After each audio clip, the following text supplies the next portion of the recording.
Hey everybody, What's It Fox Gaming here. So I've got a PvP build video for you today. This is actually my old Diamondback video that I used to use very early TU8. I haven't changed a great deal about this build because I think it can still perform quite well in the current meta. So I'll go through the build and how I play it. This build very much relies on good aim, and as I'm sure you all know, mine isn't the best, so I do feel that this build rewards players that are patient, have good aim, and have good sort of situational awareness. They understand what's going on around the map. This is the build for you. It's essentially a sniper build. Just before I go into that, I do want to remind you all that our clan is up and running, and we are looking for new members. So if you look in the left there, we are called the Final Boss. We've got a pretty solid conflict team already. We're winning a good chunk of our games, but I do want to start introducing some other people into that team. Anybody that's maybe a little bit less confident in conflict, you're more than welcome to get in here and join up with us, and we'll run through some games with you and let me know what we do. And we've been hitting legendaries pretty hard as well, but again, the more people in the clan, the more people we can rotate around, and eventually as soon as we get a few more people, we'll start running the raid quite regularly as well. We have a lot of experience in this clan already, so if you are less than experienced, that's fine. But obviously, we do want a good mixture of people that are experienced and people that are new as well, and then we can just sort of get everybody up to speed really. So let's have a look at the build. Diamondback is a pretty hard-hitting rifle. It's an exotic rifle. This and the Virginia and the 1886 are the hardest-hitting rifles in game. It comes with a core or a non-core attribute of headshot damage, which is perfect for this build, and I will explain why in just a second. Its talent, Agonizing Bite. Now this does work different in PvP, by the way. I'll quickly demonstrate this in the firing range in just a second. This is the PvE equivalent. For some reason they've not updated the text for PvP yet. Diamondback randomly marks an enemy. Hitting that enemy consumes the mark, guaranteeing a critical hit with damage amplified by 20%. Now when it marks an enemy, it creates like an orange line between you and your target that's within about 10 meters or less. I think it can be a bit longer, but it's not a great range. After hitting that mark, all shots fired are guaranteed critical hits for 5 seconds. So because they guarantee the critical hits, including the very first shot with the mark, you don't actually need to worry about speccing into critical hit chance. Now the way that this works in PvP is a bit different. You don't actually get the line, or should I say you do, but you have to be super close range. You've basically got to be in your pocket. It works a bit better on skills. They sort of retain the PvE range, but generally speaking in PvP, the way to proc the talent, in my opinion, is actually better. You have to land a headshot, but the great news is it can be from any range. So once you land that headshot, you then proc the talent, and then you get the guaranteed critical hits for 5 seconds. So yeah, it's all about hitting headshots with this build. If you're not going to get hit headshots, it's not going to do what you want. Even though I'm using things like glass cannon and vigilance, it hits around about 350k to the body in PvP. So you'd need a couple, 2 to 3 shots to down somebody with relatively low armor. And a tank, you probably need the whole mag, and that's not the point of this. However, if you land that headshot, because it's amplified by the 20%, and of course you've got plenty of headshot on this build, it will literally one-shot anybody with less than probably like 1.3 million armor, and even if they got more than that, it's only a couple of shots. So yeah, it's a really powerful weapon when used correctly. So let's see how we've built this. We're running 3-piece Providence, because you get the 15% headshot damage from the 1-piece and 15% critical hit damage from the 3-piece. I do have the chest and the backpack as Providence. I'm not running the named version of these talents just yet, and that's only because I've left them on my PvE character and I'm too lazy to swap them over, but if you can, you want to be getting those. So 3-piece Providence with the chest, backpack and the holster. Some of these are spec'd into critical hit chance. In an ideal world, they would look something like this, where they would have headshot damage, critical hit damage and weapon damage all very high. And the mods that you want to be using across all 3 pieces, except mods, do want to be critical hit damage as well, because then you can just go back to body shots once you've landed that first headshot and proc the talent. And of course, the higher your critical hit damage, the more damage you're going to do. So the other 3 pieces we have, apart from the 3 Providence, are the named Douglas and Harding mask, which is called the Punch Drunk. The reason I've used this mainly is because of its role, but actually the 20% headshot damage is really good. Another great alternative here is Coyote's mask. This is probably the least important part of the entire build, so this is the part you can potentially swap around if you want, but I personally, this is my version of the build and I really like Punch Drunk. Like I said, you really want to be going for your headshot, so you might as well give you a gear piece that has the highest headshot multiplier in the game. The second named item is the contractor's gloves, the Petrov named gloves, because these give us 8% damage to armor, and that's multiplicative, so that's going to help us out with our damage. Sorry, I think that's actually additive, but the Fox's Prayer is multiplicative, so this gives us the 8% damage to targets out of cover. But of course, being an Overlord named, it gives us a 10% rifle damage as well, so this is pretty much a necessity. You'll see that this is also rolled into critical hit damage, so's this. This is the worst part here, actually. I really want the named version, the gift, which you'll get from the Dark Zone, because that gives us perfect vigilance. But if you look here, I've got weapon handling and critical hit chance. None of those are good. I'd really want the same as my other pieces, the critical hit damage and headshot damage. And then if you can get the named version of this as well to get perfect glass cannon, even better. Realistically speaking, if somebody rushes you, you're going to die. This is a backline sniper build, so the extra amplified damage, whether it's 50 or 60% from the perfect or non-perfect version, is technically irrelevant, because, like I say, if someone gets in range of you, you're pretty much gone for unless you get that lucky headshot. Yeah, so that's the pieces running there. So in theory, you should have 5 named items on this. You want the sacrifice chest, the gift backpack, the contractor's gloves, the Fox's Prayer knees, and the punch drug mask. Secondary weapon makes no difference. I literally don't use this, but to be fair, if somebody rushes you, it is quite useful to have, so that you can gun them down with. So actually, just in case that happens in the game that we're about to go in, let's stick a FAMAS on there, shall we? Why not? For your skills, I recommend running the Res Hive, and yes, I know using a Res Hive in PvP is unheard of, because it's usually pretty ridiculous to do so, but they did get a nice buff recently, and maybe more importantly, you are a backline damage dealer, so if you do get shot from distance, this will essentially give you a way to get back up again. But great alternatives are the shield if you get pushed, the Stinger Hive for covering a flank, yeah, I can't think of it. Maybe a decoy, but I would say probably the Res Hive or the Stinger Hive will be your strongest choices here. I would say this is a necessary skill is the Tactician Drone. This is unique to the Sharpshooter specialization tree, and there's a few reasons we're using Sharpshooter. The Tactician Drone is the main reason. I'll quickly go to the desk now and show you a few of the reasons why we're using Sharpshooter. I'm then going to go into the firing range to show you how the drone looks and how the talent works on Diamondback, and then we'll head into a conflict game. So, a few reasons this is really good. One, the armor kit repairs 100%. I remember back in the day this only used to be 50, but it removes status effects. So this is actually one of the strongest armor kits for PvP, and people always sleep on this, but it completely removes all status effects, and it even gives you quite a big resistance to them for the next 20 seconds, so it's really good against Eclipse users. We get the increased 15% increased weapon stability and reduced recoil, which is really good, and it also gives us enhanced aim assist, so it's really good to lock onto your targets. Very, very important for this build because you want to be as accurate as possible. 15% headshot damage with rifles is brilliant. The flashbang grenade is one of the widest area of effect in the game, and it blinds, so this is also really powerful. Obviously, we know about the Tactician Drone with its 2 very good mods, which we'll be looking at in just a second. And finally, the 10% headshot damage that your entire team get just by you being sat in the back line. That's actually quite powerful as well. It's it's always good to have a sharpshooter in your team. So let's have a look at a couple of things. Now, with the drone, it's targeted like the Airburst Seeker. You bring it out by your side. When you do so, it pulses a smaller radius because it's not set up. You also don't get the additional information. In my opinion, this is the best pulse in the game for how much information it gives you. When you target it, it raises into the air, does that little ding. You notice these red lines? These are visible through any wall, whether the enemy's behind a wall and you are as well. When you know where your drone is, this will connect them as long as they're within the 60 meter radius. And you can buff this to 60 meters. Can't look at it, can I? You can buff this to 60 meters just by use of the mods. Let's get Q whilst we're finishing this up.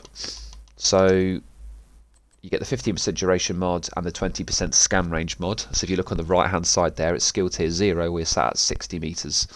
You can buff this as well by putting in skill, but I absolutely wouldn't do that. This entire build wants to be weapon damage with headshot damage or critical hit damage only, where possible.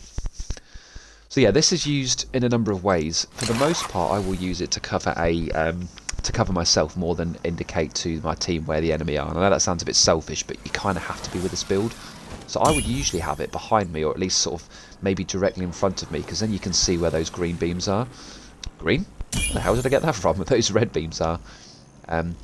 So if you're, I don't know, let's say you're on Fort McNair, you're at the end of the bridge, you might want this so that it can cover your right and left and rear flanks. And that way, the moment you're aiming down sights, you'll notice that there's a red line behind you. And, you know, that means somebody's pushing you, basically, so that's really useful. The Stinger Hive is also very good for this. I don't know if the talent has actually gone off at the moment. Oh, it has, yeah. So you see the orange line connecting my Diamondback scope? That's what it does in PvE, but in PvP you will very rarely see this. You just need to be going for your headshots. You see the Fang symbol there, which means the talent is procced, and then anything is a critical hit. So it's pretty good. Wow, that was really awful accuracy there. We'll class that as a warm-up. So now I can just go for body shots for the next 5 seconds and hit 3 million. The good news with this build is it's actually really quite powerful in PvE. You may want to consider potentially switching this for a different rifle, but the Diamondback isn't actually that bad in PvE. It's a bit situational. In PvP though, this is what I like to call a high risk, high reward build. You will either do incredibly well with it, and the reasons that you will do well are 1, you're hitting your headshots, and 2, your team understand what you are doing and play around you. So what I mean by that is it's your team's job, not yours, to flush the enemy out, to engage them directly so that you can safely sit in the back line and essentially help them get their kills. If you have a team that understands that and you can land your shots, you'll be hitting 10, 15 kills in a game with pretty much 0 deaths, particularly with the Res Hive. But on the other hand, and it is just as easy for this build or this playstyle to go horribly wrong. If you're up against a very smart team and your team, particularly when you're solo queuing, don't know to, not necessarily protect you, but they don't know to play around you, you will die constantly. So when it plays well, this build is one of the best in the game. And if you do have good accuracy, I highly recommend you try this. There's nothing new with this build. I've not put together anything unique. You know, I've seen this build around before. So this isn't like a fresh idea of mine. But yeah, honestly, this is exactly the build that I used to run. And back when I used to use rifles, and I'm pretty bad with them now, so kind of curious to see how this game goes. So thank you very much all for the continued support of the channel. I will be uploading shortly a full legendary run with our skill builds, specifically the 2 skill builds that I advertised in one of my earlier videos, earlier in this week, sorry. Just to give people that are wanting to get into legendary a good understanding of positioning. You know, I know a lot of people say that skill builds are easy to get into legendary, and I agree with that, and that's literally the point. Very competent, experienced teams that run legendary on the daily will probably just use DPS builds because they are technically faster. And you know, I feel that those people wouldn't necessarily need a video of legendary anyway, so the video that I'll be uploading and the skill build one is designed for people that are looking to get into legendary, or maybe have hit it a few times but just want something that's a bit easier, a bit more relaxed, because the loot in legendary now since 10.1 is ridiculous. It's so good, and it is the best loot farm in the game, so you all need to be hitting this legendary content, you know, as soon as possible. So we'll get that run through. It'll probably be a long video because running a skill build through a legendary mission usually takes about an hour, but it's just, you know, it'll hopefully be a good understanding of where to position, how to target your skills, what to focus on for each section, and then yeah, fingers crossed it'll help out even one of you. If it helps out just one person, then I'll be happy.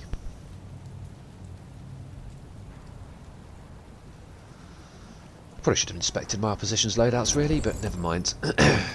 Ooh, it is Fort McNair. At least I think this is called Fort McNair. I'm not actually 100% now I've said that. Neutralize all enemies. So I like to get my drone out straight away. It does, like I say, do a very short range pulse when it's just following you. I know there's going to be no players here anyway because of course we've just spawned, but yeah, that's essentially what I'm going to do. Oh, which is this way. Rogue explosive seeker mine detected. So we're going to leave this just here.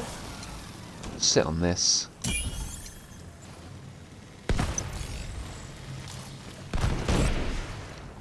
Nice try, mine. Oh, I see you, buddy. That's a headshot. So now I've got the talent active. Someone's pushing just here. See that line connecting him? Oh, that's Eclipse. So we know that there's a guy below the bridge here. Oh, can we get a shot on this guy? Oh, I nearly killed him with a body shot. Okay, they're 100% pushing us here, so we need to pull back. Come on, buddy, get out of there, get out of there. So this is the problem with this build. You can't afford to be pushing like too hard with it. Oh, where is he? Oh no, we're stuck together. Ah!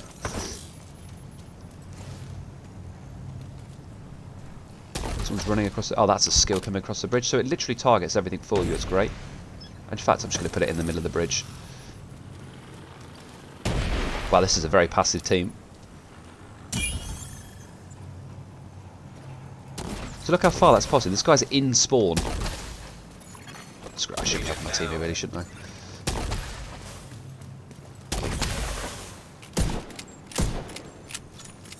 Oh, I missed both shots there because I suck. Oh, hello, buddy.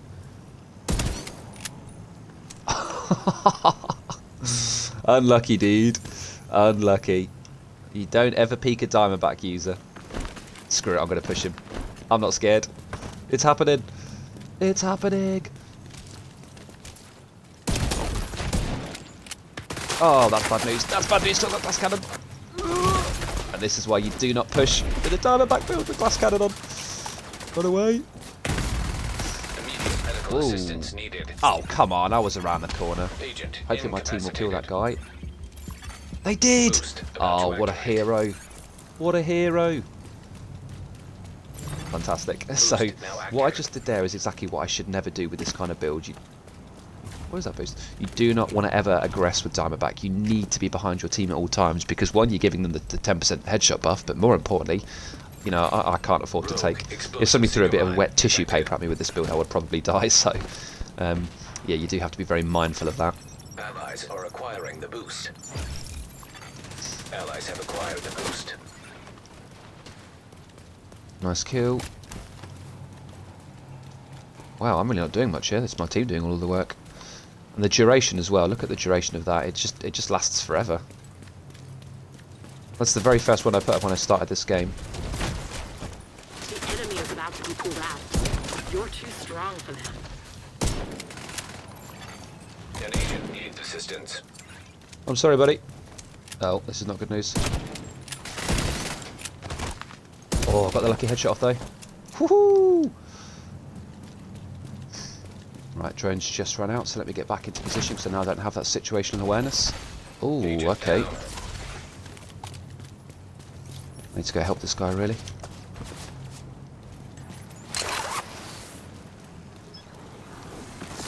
I've got to be real careful here.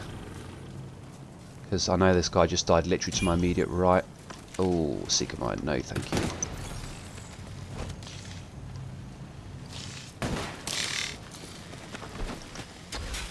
Cheeky dodge down the stairs. Wait, 2 Seeker Mines are after me? Oh, they blew up my miners. My little spy drone. You do have a very small zoom on the Diamondback, which I actually quite like to use. System malfunctioning. System reactivated. Oh, I see you, buddy. Go on, peek again, I dare you. Peek again. Go on. Go on. Who's going to win the fight? Oh, he got a shot at me first. I'm sending you a specialization supply drop. Come on. Ah, I didn't get to get the final kill. That's annoying. So, yeah, that gameplay might have actually seemed a little bit boring. And I appreciate that because it is. It's an incredibly passive role. You want to be rooted to one spot, really. Usually a spot that you can see the entire map, such as the end of the bridge there. But honestly, I promise you, if you play it well and you play with your friends, your clanmates, people that you're in comms with, and they actively draw them to you so you can kind of move around the map and your team are like almost a human wall between you and the opposition, and they're actively pulling them out into the open so you can just clean up. It's incredible. It's such a good build. I was really frustrated actually because the very first game I dusted off this build I finished on 12 for 1, and I know that could easily be a lie and I could just be saying that, but you know, I promise you that's what happened, and I was like, oh yeah, Diamondback is good. It feels crispy. The next 2 games I tried to record went horrifically because, like this game, I was solo queue and they went really badly. I'm going to use this footage, so this is obviously, you know, as you're watching this video, you'll know this is the end footage because it demonstrated what not to do, which is when I pushed that guy, and what to do, which is you know, shooting people in the face from distance and using your drone in the right places. So you know, I hope you did enjoy the conflict footage, even if it was a little bit slow paced, and the build. If you run this build in any different ways, please do let me know in the comments. I'm curious to hear if there are some better versions. Maybe Soy's knee pads could be really good, and I haven't, you know, factored that in. So obviously perfect glass cannon and perfect vigilance are good as well, which I'm not running on this build, and it isn't very min-maxed either, but you saw that it was just dropping people, you know, if they dared to push. So yeah, let me know your thoughts. Thanks again for the continued support of the channel. Let me know via the YouTube comments or just messaging me directly on Xbox if you're interested in joining the final boss clan, and I will see you all in the next video. Peace.